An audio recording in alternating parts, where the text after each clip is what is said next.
Počas národnej kvalifikácie nás v hale navštívil aj primátor mesta Košice, pán Jaroslav Poláček, ktorý celé podujatie slávnostne otvoril. Najprv k tej kvalifikácii. Dnes už Košice majú priamu linku do Curychu, čiže fandím samozrejme ako primátor Košičanom. Budú to mať veľmi jednoduché. Ako vnímate florbal na Slovensku a potom taktiež ako vnímate florbal a florbalové prostredie v Košiciach? Florbalové hnutie je pre mňa fenomén, pretože naozaj predtým, ako som sa stal primátorom, som s tým florbalom mal veľmi slabý kontakt. Pochopil som, že v Košiciach je obrovská komunita, preto sme aj spoločne s pánom prezidentom vymysleli novú halu, športovú halu, kde florbalisti majú výpožičku tejto haly v Ťahanovciach. Verím, že slúži, to už by mali povedať oni a že sú spokojní. Urobili sme maximum, zároveň florbal sme v Košiciach vložili aj do našich rôznych nielen marketingových podujatí, ale podporných podujatí. To znamená, aj tento turnaj má svoju finančnú nejakú záštitu, čo je asi dôležité. Ale to nie je len o florbal, treba povedať, že naozaj snažíme sa v rámci našej politiky reštart športovej infraštruktúry v Košiciach urobiť pre šport maximum. No a reštart sme už premenovali na Košice fandia športu, pretože si myslím, že sme urobili veľa a teraz podporovať všetkých tých mladých ľudí, naučiť držať hokejky, držať lopty, športovať.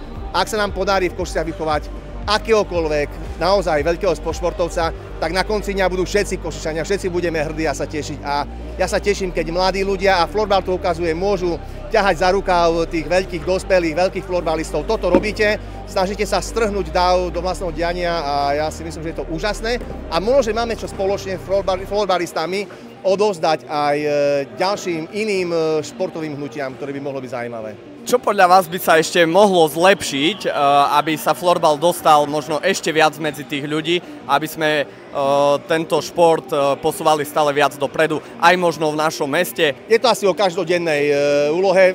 Vy osobne si jeden z tých, alebo persona, ktorá sa snaží dennodenne s florbalom žiť, dennodenne florbal ukazovať na verejných priestranstvách, v školách. To je asi tá cesta, aby ľudia mali dotyk, deti mali dotyk, ale aj my rodičia, aby sme mali dotyk so športom a našimi deťmi a takto spoločne dokážeme tú komunitu budovať. Žiaľ, tá konzumná spoločnosť zabrzdila mnohé veci, COVID zabrzdil mnohé veci, spoločnosť ako taká, žiaľ, má iné problémy, takže našou spoločnou úlohou naštartovať nielen zdravý životný rytmus, ale začať získavať výsledky, aby sme boli hrdí a tá hrdosť potom následne generuje a generuje nových a nových športovcov. Vyskúšali ste si aj rôzne atrakcie, ktoré tu máme na podujatí, či už to bol florbal duel, alebo ďalšie zábavné športové hry, pukec, minigolf a podobne.